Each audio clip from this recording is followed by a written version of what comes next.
it should have a lot more going on with it than it does. I'm sure people have actually looked up what those songs actually mean. And it might ruin it, right? Yeah, probably. Even live, it's your first time hearing it, it's like, okay, I can feel something coming here,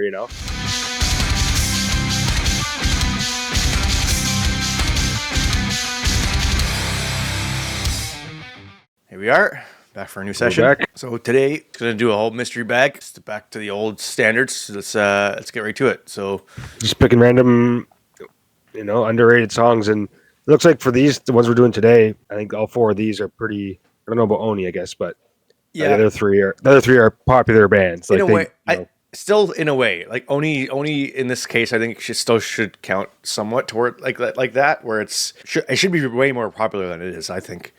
And it like for even for the superficial reasons, it should have a lot more going on with it than it does. Sure, but you can't say the same for August Burns Red, Parkway Drive, and Stroke. For sure. Like all three of those are big, as big as they should be. Well, yeah, and but I would still say underrated. Like again, even the ones I've picked, I feel like are like I was surprised. Like I was the songs, yes, but I'm saying the bands aren't. Oh yeah. But even then, like.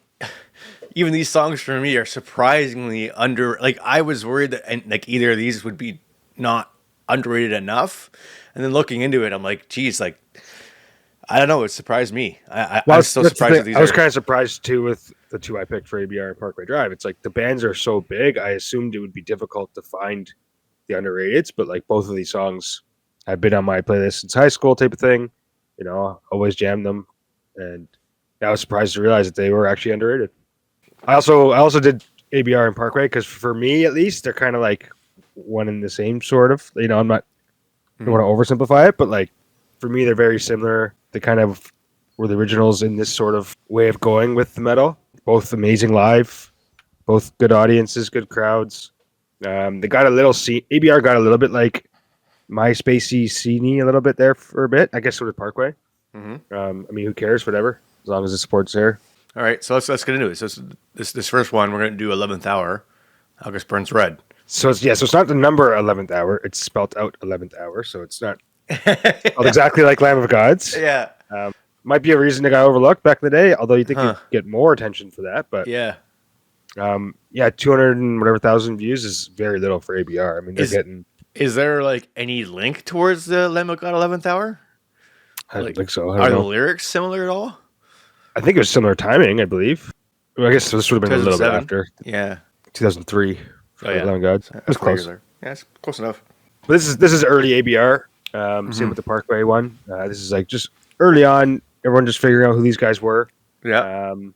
Obviously both bands had, big gems on both of their, early big albums, and then they just blew up from there. It was their subsequent albums to these two where they really blew up and, became as mainstream as you can get in metal. I'd say ABR and Parkway are right at the top for, if you're going to call a metal band mainstream, they're right there, I think.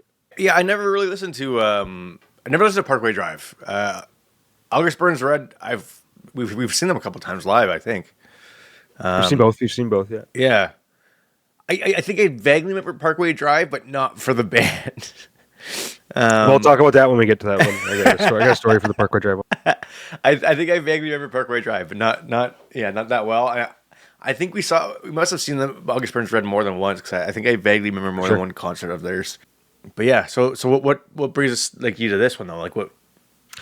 I just think I caught on to them early when they first came out with this album back in the day, and the song just stuck out. I mean, there's a couple songs on this album, obviously Composure, Back Burner. Most of this album front to back is insane. In terms of covering a video, this is probably the most underrated. It's heavy as shit, front to back. Nice. They go hard. The thing about ABR and Parkway, that's like, they're so sick live, both of them. They kill it live. A lot of like sort of the mainstreamy style metal bands, or the bands that got to be mainstream, were never that great live, I found. I'm not going to say any examples, but like ABR and Parkway, they kill it live. They do a good job. Again, the crowds get a little bit sceney, with all the stupid blow up toys and stuff, but they do get fired up, and the breakdowns are fun, and it's easy to follow along. Yeah. To a show, even when you don't know the song necessarily, you can easily follow along. Okay. All right, so let's get into this first one. This is 11th Hour, August Burns Red. Let's check it out.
Let's go.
Oh yeah, absolute banger. Super heavy front to back. The sound of that, I don't know. Like I almost felt like I could remember like listening to that live or something. For sure. I mean, I've blared ABR over the years for sure, especially that song. Yeah, like just like the era of those kinds of bands too. Like it is like that. Yeah, them in Parkway, they had a sound. They had their sound. Yeah, like it just that sound is very reminiscent of them. I guess That's that's why I put them in Parkway, kind of in that. They Yeah. kind of had their own little. I don't know what. I'm so bad with genres, but whatever genre it is, it was their own. kind of reminds me of Avenged Sevenfold in a way as well. Like some of them, like a just heavier version. Yeah, Yeah. but like it has that sort of like it's like almost like a tight, Quick, nice track. rhythms and stuff that you can follow along to. You Yeah, know, pretty simple relatively. Yeah, it has that sort of like here's another section. Like it is very like section. Like here's a section. You know what I mean? Yeah, it's not overly complicated, but it is what you want to hear. You know? Yeah. What everyone wants to hear. Yeah, it makes sense. Like they would do really well live too, because it's all like it really does feel like it's set up. You know, sections of these songs that the crowd's obviously going to groove to. Yeah, and the breakdowns. You know, ABR is good for that. They're good for like building them up. So even live, it's your first time hearing it. You know, it's like okay, I can feel something coming here. You know. Yeah. It's very easy to follow along to. So Right. yeah, I mean, that's ABR. It's not a whole lot to. I mean, I don't know them that well. I know they're like a Christian metal band, whatever. Yeah, there. If you read the lyrics, if you read the lyrics, it's pretty clear there. That's a very Christian-y song. So August Nothing Burns Red stands is a between a Christian man metal and his- band. Like, are they a Christian metal band, or is that just Yeah. that album? Yeah, Yeah. I didn't know that. I think that probably explains like the scene kids and stuff. Maybe like their rich parents were letting them go to them rather than like a small carnage or something. You know. True. Yeah, I didn't know that. Interesting. Okay. Is it the same? Is that the same for Parkway? I don't think so. I don't Okay. think so. Huh. Interesting. But who cares, right? Whatever. Make Yeah. music No. and shit. Well, again, like I'm not like. Yeah. But like probably back then, I was reading these lyrics, and I didn't know that, and I was like, "What are they talking about?" But now it's like, "Oh, okay." Isn't 11th Hour referencing something out of the Bible? Isn't that a Bible reference? It must be probably But I'm guessing that Lamb of God did it like the other way, probably. right. Anyway, But so, point. We've had a lot of discussions about like whether lyrics are that important. You know, so it's like Yeah. obviously they're nice to have good lyrics, but yeah, I've always said like lyrics I don't care for won't ruin a good song. You know, and so it's not like I don't care for these lyrics. You Yeah. know, but like I guess in meaning I don't necessarily care that much, but they're fun to sing and they're fun to follow along, and whether I care about the message or not, I still enjoy it. it depends on the style. I think obviously like if it's one of those songs that's going to last like for a long time for you, I think like lyrics do matter. Yeah, eventually. Because eventually it catches up to you, right? Yeah, like if the lyrics aren't great, then like it will probably fade with time as you start to like would you ever, when you get a new album, let's say if Elma comes out with a new album, are you going to sit down and first listen and read the lyrics as you listen to it? Like, no, right? no, but on like the 12th, 13th listen, like eventually you're like You'll start, yeah. But or unless it's like something specific, like when like some part of a lyric like really catches you, you're like, holy shit, what the hell is this actually sure. about? You My might look point. My further. point being is, it's not the words or the meaning of the lyric that catches you, right? Yeah. No, it definitely needs to be the other things around it first that'll catch your interest to even be interested in the lyrics in the first place. I definitely think that like melody matters the most, probably. I also think like all of my favorite songs are all good Yeah, to come in to get into your top 5, the lyrics have to matter. You know? Yeah, I would say so. But to be on your playlist, they don't necessarily. Have to. No, yeah, definitely not. Like Cephalic Carnage, for instance. Yeah, Lucid Interval. You don't. That's true. Yeah, cares? I mean, there's plenty. Well, or like Death Clock, even like Death Clock's actually a good example Yeah. of like of actually say what you want. Death Clock's fucking awesome, right? Like it's good metal. Honestly, it's like really. Well, look at like Rammstein and Dimmu Borgir. Like exactly. Yeah.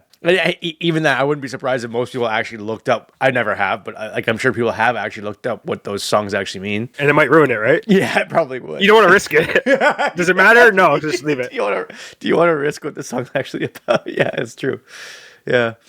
I think the same. That's just kind of the same way though too with like Soilwork. I think like a lot of Soilwork songs. I think lyrically, in my memory, made no fucking sense. Like there happened to me a couple times with Soilwork, where like a lot of their maybe lyrics, they had bad songs, but I think a lot of times the lyrics are pretty. For Soilwork. Yeah, I'm sure I can think of a couple that like. I mean, they had. It's a classic though. They had so much material. They're gonna have some flaky ones, but I think to me it started to sound like they were doing. I think they did what Silver Sun Pickups did. You know the band Silver Sun Pickups. Sounds familiar. I'm sure we'll get into them at some point because we just should. They're not metal, but they. I remember there was a thing for them back in the day. We'll probably talk about this when we do them, but they basically said that like out loud in an interview that they basically just like they don't actually think about their lyrics. They just put what they think sounds cool in that moment of the song. So the lyrics don't actually make sense. They just sound really good in the content of the song itself, and they don't. That'd be interesting to listen to a song and like see what they mean by that. Like, oh yeah, that lyric doesn't make sense there. They just decided that word sounded good, so they put it. Yeah, there. It's true. Like if you look up, like is it coherent? No, it's like if you actually, I mean, it sounds coherent when you listen to it, but you actually look the lyrics up, like the song itself doesn't make any sense. Like there's no. That's awesome. But I think that's the same thing with a lot of Soilwork songs. I think that they have like they just kind of do like write whatever makes sense in that section, and it sounds good. Like it always. I'm not saying Soilwork is bad. They sound great. But I think so. Like the way you're talking about Soilwork is kind of the same with like System of a Down, for instance, right? It might be like the same. Chop Suey lyrics are what the hell is? Why do you leave the kids on the table? You want to grab brush, put a little like. What does that mean? But then they have other songs, like Forest and they got lots of songs that I'm sure when you write enough music over time, like eventually, like you just get bored, kind of, and you start writing things that maybe you start to learn how to do that, where you just start writing what you think sounds good, like aesthetically, or you do a bit of both, like System does, for instance. Like Sick Heart River by Soilwork, which we covered, is a good lyric song. Like Soilwork was always my go-to band for like, and being through for like breakups because of the lyrics, I felt like maybe Stabbing the Drama was like one of those songs. I think there was. We'll have to do some more Soil. Yeah, for sure. Soilwork's great, but I remember looking up some lyrics of Soilwork and being like, what the fuck? Hey, everybody. Thanks for watching. Oni and Jared Dines are coming up next. Stay tuned.